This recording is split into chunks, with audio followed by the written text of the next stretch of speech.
¿Sabías que actualmente las enfermedades crónicas son la principal causa de consultas médicas, hospitalización y muerte en Chile y en gran parte del mundo? Así es, lamentablemente esta situación se debe al deterioro de los estilos de vida, especialmente por la alimentación poco saludable y sedentarismo, junto a la mayor expectativa de vida de las personas. La última encuesta nacional de salud mostró que casi la mitad de los chilenos tiene riesgo cardiovascular moderado o alto y un aumento en las enfermedades crónicas como hipertensión arterial, diabetes y sobrepeso. Por esta razón, el Centro Avanzado de Enfermedades Crónicas ACDIS, junto a Radio Atractiva FM Los Lagos, invita a toda la comunidad a revertir estas estadísticas, incorporar en nuestra vida los hábitos saludables y ser embajadores de una vejez saludable. Todas y todos podemos contribuir a prevenir las enfermedades crónicas. Ya estamos de regreso, estamos dándole la partida en esta mañana de día viernes. Iniciamos abril junto al equipo ACDIS, este equipo científico y médico que nos acompaña cada viernes acá en Radio Atractiva FM. Vamos a conversar del oro como material para nuevas estrategias de diagnóstico de verdad, el oro, y como estrategias de diagnóstico y solución de enfermedades crónicas. Y para eso ya le damos la bienvenida a esta hora de la mañana al doctor Marcelo Kogan, que es profesor de la Universidad de Chile, de la Facultad de Ciencias Químicas y Farmacéuticas, y que es investigador de ACDIS. Para hablar de este tema, doctor, ¿cómo le va? Gracias por atendernos a esta hora. Buenos días Miguel. Bueno, muchas gracias por darme la oportunidad de conversar con ustedes, contarles un poco lo que nosotros hacemos aquí en la Universidad de Chile, en nuestro centro. Y sí, trabajamos con oro. El oro lo utilizamos para aplicaciones en lo que es terapia y diagnóstico de enfermedades. Sí. El oro es un elemento, muy preciado, ¿no? Por su precio y también por sus características, por sus propiedades físicas, químicas. Y desde épocas inmemoriales el hombre ya lo viene utilizando. Los egipcios ya utilizaban el oro porque se le atribuía propiedades, por ejemplo, de rejuvenecimiento. Usaban los llamados coloides de oro para rejuvenecer o para mejorar ciertos síntomas y para ciertas patologías, ¿no? Uh-huh.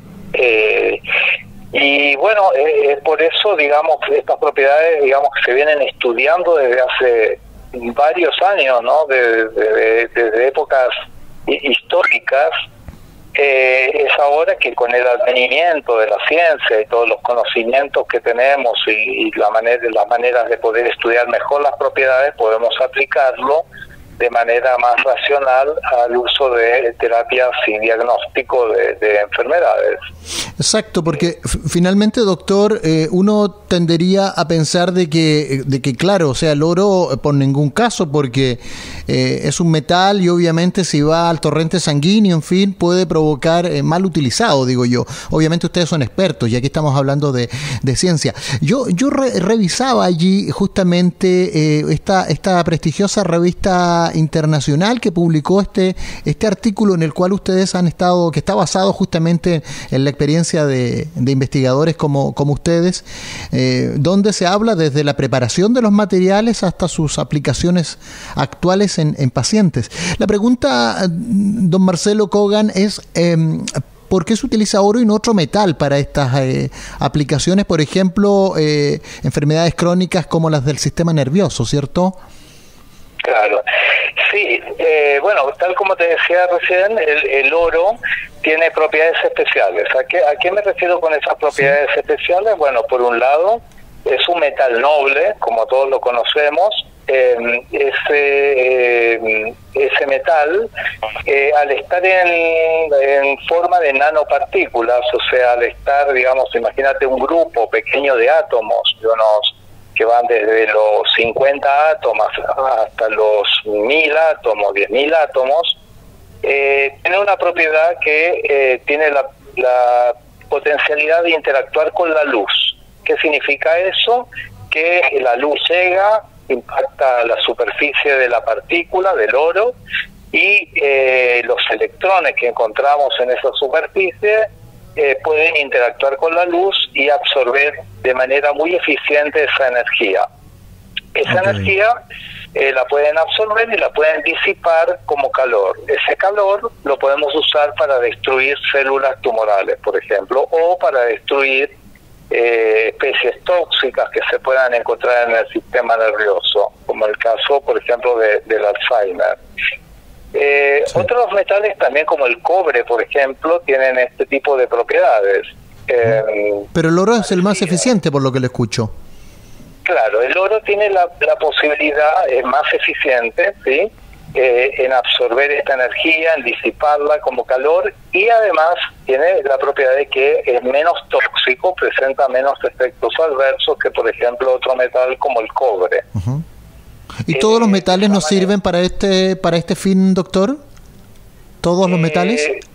En principio el oro, el cobre y la plata tienen características desde este punto de vista, lo que denominamos características ópticas similares, ¿no? Parecidas, que absorben la luz y la pueden disipar bajo la forma de calor, o también, por ejemplo, la pueden dispersar la luz y producir una señal, ¿no?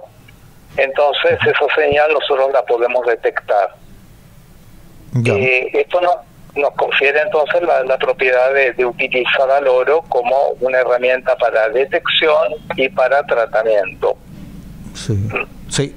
Estamos con el doctor Marcelo Kogan de la Universidad de Chile, profesor de la Facultad de Ciencias Químicas y Farmacéuticas y parte importante del Centro Avanzado de Enfermedades Crónicas, que es más conocido como ACDIS. Doctor, ¿y es el mismo tipo de oro que nosotros encontramos en nuestras joyas, o requiere un tratamiento en específico para poderlo ocupar, para poder justamente trabajar en el campo de la salud? Claro, sí, o sea, es el oro que encontramos en las joyas. Lo que pasa es que, claro, hay que ver la calidad del oro que se utiliza. Hay oros que son más puros de la joya, y es más caro un anillo, por ejemplo, con oro más puro que con oro mezclado con otros metales. Sí, claro. Entonces, claro, es un oro muy puro el que usamos, o sea, es oro muy puro que nosotros lo transformamos en partículas, o sea, lo agregamos y hacemos que varios átomos se junten para que nos den esta propiedad. Pero de un anillo, por ejemplo, tú podrías, con un anillo de oro, podrías tratar, si todo funcionase, o digamos aplicado en pacientes, todo lo que nosotros investigamos, podríamos tratar a 10.000 pacientes con un anillo de oro, para que te hagas una idea de que se requiere muy poco oro para poder tener un efecto terapéutico de diagnóstico como el que buscamos, que es el de detectar, por ejemplo, especies tóxicas en el sistema nervioso, o por ejemplo detectar células tumorales, detectar un cáncer de manera muy precoz, ¿no?, donde hay pocas células. Eso te lo da la sensibilidad que tiene el oro, ¿no?, de poder visualizarlo con distintas metodologías. O, por ejemplo, irradiarlas con láseres, con luz. Claro. Ahora la pregunta es ¿de dónde viene la idea de usar el oro para el diagnóstico de enfermedades crónicas? Y se me ocurre sobre la marcha preguntarle también cuántas veces se puede, ¿cierto? Porque me parece tremendamente significativo que de un anillo se puedan tratar tantas personas. ¿Eso debe tener un límite de uso o se vuelve indefinido? ¿El metal soporta? ¿Cómo es un poco la dinámica del uso que nosotros podemos darle para ciencia y medicina? Claro, no. Nosotros, por ejemplo, si volvemos al caso del anillo, nosotros, bueno, imagínate que tuvieras el anillo, tendríamos que disgregarlo, pasarlo todo eso a una solución con agua, y a partir de ahí obtener los volúmenes que habría que administrarle a un paciente. se hace un tratamiento. La idea de utilizar el oro surge justamente de las propiedades físicas que tiene. El hecho de que si uno a este oro lo puede dirigirlo localizadamente, esta es la clave de todo, ¿no? Poder dirigir esa partícula de oro al sitio de acción donde está la enfermedad. Por ejemplo, si tenemos un tumor pequeño y somos capaces de dirigir selectivamente ese oro a ese tumor, podemos irradiar esa zona específicamente por las propiedades físicas que tiene el oro. Sí. El trabajo nuestro consiste justamente en lograr lo que se denomina direccionamiento o targeting en inglés, o sea, es dirigir, hacer un blanco, o sea, lograr que el oro se dirija selectivamente a la zona donde nosotros queremos atacar. Ahí viene nuestro trabajo, digamos, nuestro trabajo como científico, ¿no? Buscar moléculas que conduzcan a esa nanopartícula hacia el sitio de acción, a ese oro que nosotros queremos utilizar para el tratamiento. Sí. Sí, pero Loro, la pregunta que le hacía, no sé si me entendió, va dirigida a cuántas veces puedo utilizar. Concentrémonos en el tamaño del anillo y de la pureza de ese anillo de oro. Me hablaba de 10.000 pacientes, ¿cierto? ¿Escuché bien? Sí, 10.000. Tú podrías preparar una cantidad de dosis que podrían servirle a 10.000 pacientes. Ajá. O sea, el rendimiento es fabuloso. Claro, porque es muy poco lo que tú requieres para tener un efecto. Esa es la clave, se usa muy poco para tener el efecto. Lo usas una vez, claro, tendrías que repetir, por ejemplo, la dosificación, sí. Habría que ver cuántas veces se requiere para tratar determinada patología. Pero lo que yo te quiero decir con esto es que es muy efectivo el tratamiento que se puede lograr. Sí. Entonces se requiere muy poco. Y eso nos lleva a otra cosa, que es al requerir poco, se requiere gastar menos, ¿me entiendes? No se requiere gastar tanta plata por más que es solo lo que estamos usando que es caro. Pero al usar tan poco, ya nos abarata el costo de la potencial terapia que estamos buscando. Sí. Sí, muy bien. Estamos con el doctor Marcelo Kogan, profesor de la Universidad de Chile y del equipo de ACDIS, conversando sobre este tema muy interesante, el oro como material para nuevas estrategias de diagnóstico y solución de enfermedades crónicas. Vamos a lo más pedagógico, Marcelo, cuéntenos qué es un nanosistema, porque ahí sí, uno puede entender nanopartículas que son ínfimamente chiquititas, microscópicas, y el nanosistema es lo mismo, es diferente, y cómo es usado para el diagnóstico y en terapias de enfermedades crónicas, doctor. Claro, sí, en realidad el concepto es un nanosistema, está formado por nanopartículas. Nanopartículas, bueno, son partículas, imagínate que tú al anillo, uno podría dividirlo lo vas dividiendo muchas veces, muchísimas veces. Tú podrías llegar a tener nanopartículas, porque haces tantos cortes, lo cortas en pedacitos tan chiquititos que miden 10 a la menos 9 metros, o sea, 0,00000 metros, ¿no? Hasta llegar a 9 ceros. Entonces, conviertes a ese anillo en pequeñas porcioncitas de oro. Esas son las nanopartículas. Ahora, eso lo convertimos en un sistema, porque es más que una nanopartícula, es lo que te comentaba antes.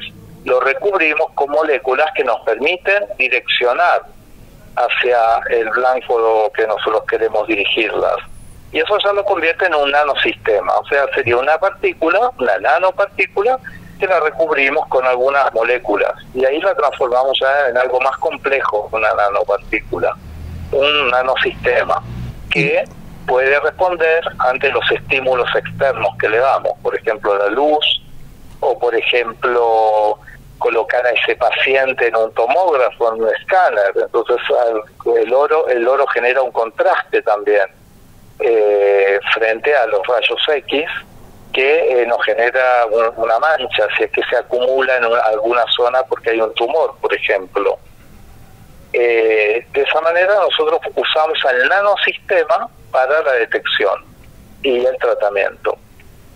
Y los resultados, cuando hablamos de enfermedades crónicas, estamos hablando de múltiples enfermedades. ¿Desde cuándo que están en esto, que se dieron cuenta, digamos? Porque el oro siempre ha sido muy cotizado, desde los delincuentes hasta los españoles de la época más antigua, es cierto, que llegaron al Perú.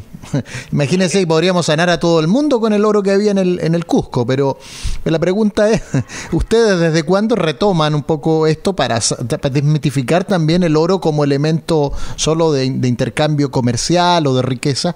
¿Y qué es lo que en el fondo podemos explicar a la audiencia de los resultados, o cuánta gente que ha sido tratada efectivamente se ha sanado, digamos, a diferencia de la medicina tradicional? Claro, sí. Mira, como tal, o sea, la aplicación de estos nanosistemas, estos nanomateriales, comienza a ser utilizada bien más firmemente. Estamos hablando de los años 2002, 2003. Ahí es muy reciente. Comienza a explorar todo esto que estamos comentando, ¿no? Todas las potencialidades que tiene. Ahora, bueno, el avance ha sido impresionante. Justamente en ese trabajo que publicamos en la revista Chemical Review Society, de la Royal Society, una revista muy prestigiosa, ahí en ese trabajo aunamos esfuerzos de distintos investigadores que trabajamos en esto, ¿no? Y ya desde el 2002 venimos trabajando en este tipo de aplicaciones. Cada vez sabemos más, cada vez conocemos más los riesgos, y eso ha llevado a que en los últimos años, hablamos de los últimos 5 años, se estén llevando a cabo estudios clínicos con pacientes. O sea, que hay alrededor como de 16 estudios clínicos que se están llevando a cabo en pacientes donde se les administró este tipo de formulaciones. Y los resultados son buenos hasta el momento, digamos, no se han encontrado efectos tóxicos importantes, efectos adversos, y han tenido buenos resultados. Por ejemplo, cáncer de próstata es un ejemplo y un estudio que está funcionando muy bien en Estados Unidos, donde se le administró a pacientes este tipo de nanopartículas, de nanosistemas. ¿Un cáncer en qué grado, doctor? Hay distintos grados de cáncer de próstata. No te puedo, o sea, hay distintas etapas en las que fue tratado, y hasta el momento ha dado buenos resultados en ese estudio piloto que se está haciendo, lo cual, bueno, alienta a seguir, ¿no? A seguir trabajando con esto y a seguir investigando. Sí. Hay otros estudios en arteriosclerosis, otra enfermedad crónica relacionada con el área más cardiovascular, donde también se está llevando a cabo un estudio en pacientes para lo que sería la detección de las arterias, por ejemplo, arterias que están bloqueadas. Ese sería un fin más de diagnóstico. Existen también otros estudios en pacientes que se están llevando a cabo actualmente, y eso, bueno, como te decía, nos alienta a seguir, o sea, nos alienta a seguir trabajando con esto, porque los alcances pueden ser muy buenos, sí. Puede mejorar mucho las terapias actuales, ¿no? Sí, son alcances infinitos finalmente, porque ha tenido muy buenos resultados.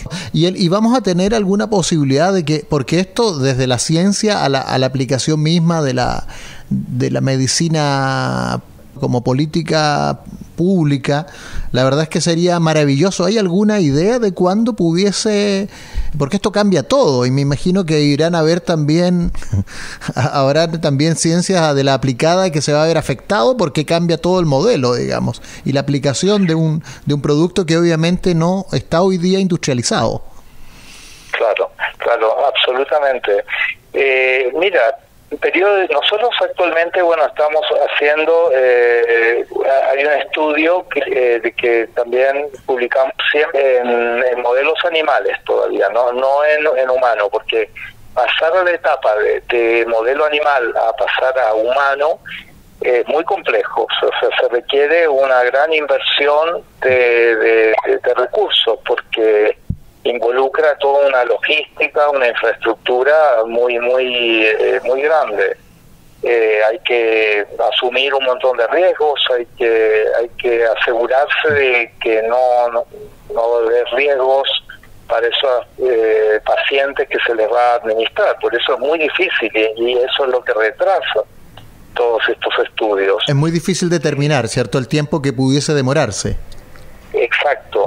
Lo bueno, lo positivo es que hay, como te decía, hay un número considerable de estudios actualmente que se están llevando a cabo en laboratorios internacionales con buenos resultados. Eso alienta, ¿no?, a nosotros a seguir, y estamos de hecho ya en conversaciones con industria farmacéutica para poder avanzar. Esto se requiere una inversión muy grande de recursos, como te decía. No basta con recursos públicos para poder avanzar hacia la clínica. Uno de los aspectos claves es escalar, porque tú a nivel de laboratorio investigas y después tienes que producir una cantidad de estos medicamentos grande como para poder hacer el estudio de manera con buen estándar de calidad. Sí. En los pacientes, ¿no? Pues tenés que asegurarte que la calidad de lo que se le va a administrar a un paciente es la mejor. Claro, rigurosidad en el resultado. Exacto, en eso estamos trabajando, o sea, estamos empezando a hacer una alianza con una industria, y esto, digamos, nos abre más puertas todavía, acercarnos más. Tiempos, tú piensas que, bueno, lo de la vacuna, las vacunas han sido tiempo récord, ¿no? En lograr ese día, llegar a tener las vacunas. Ya hemos visto cómo se ha logrado el mundo, que o sea, invirtiendo todos sus esfuerzos y energías y fondos. Sí. Para lograrlo se podría lograr más rápido de lo que vamos, pero los tiempos normales, digamos, para un medicamento normal te lleva 20 años tal vez en llegar a un paciente. Sí, por el nivel de priorizaciones, más allá de que estamos hablando de enfermedades crónicas, se necesita la voluntad de muchas personas. Se nos acabó el tiempo, doctor, pero hemos tenido una conversación muy interesante, sobre todo por la perspectiva que tiene esto del oro, que ni me lo imaginé nunca. ¿Usted escuchó hablar alguna vez de que, oye, pásate cuando le sale un orzuelo en el ojo? Seguramente se lo enseñó su papá o el abuelo, y había que pasárselo con un anillo. No sé si era de oro o de plata, fíjese, pero ahí aparece justamente el efecto de las nanopartículas para resolver temas. Alguien me dijo una vez, oye, la mosca también, si te hace con las patitas, el orzuelo se desaparece. Nunca logré cazar una mosca, doctor. No, mira, el anillo de oro, o sea, el anillo no es nanopartícula, o sea, el que te hacía pasar tu papá o tu abuelo, a mí también me pasó, o sea, lo que había que hacer era frotar el anillo, se calienta, y ese anillo después se colocaba en la zona del orzuelo, ¿no? Por lo menos así me lo transmitieron a mí. ¿Y le resultaba, cierto? Y resultaba, pero bueno, ahí también tienes un efecto del calor, del calor local, de la transmisión del calor del oro, pero no es lo mismo que lo que estamos hablando. O sea, en la concepción de usar el oro, a nivel, digamos, lo que se llama el oro a granel, que sería el anillo, es distinta a lo que se reduce en la materia a la nanopartícula, ¿no? Empezamos a visionar otras propiedades cuando pasamos a la escala nanométrica del mismo material.